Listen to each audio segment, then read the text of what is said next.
Welcome guys, and in this video I'm going to show you how you can download and install Ultimaker Cura slicer.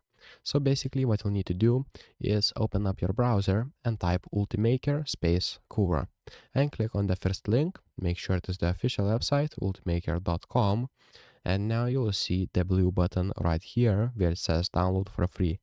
Click on download for free and select the right version. So I'm using the Windows, I will go with the Windows installer. Click on the Windows installer, and right here what you'll need to do is select a folder where you want to save your download. So I'm going to select a folder and click save. And as you can see, now you'll need to wait until your download is finished. After the download is finished, what you'll need to do is go to your downloads and you'll see this installer. What you'll need to do now is click it and you will see something like this.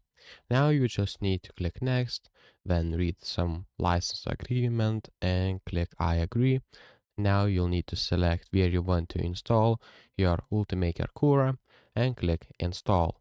And that's pretty much it, guys. So if this video was helpful, please make sure to subscribe to Guide to Everything, comment down below for the algorithm, and see you in the next one.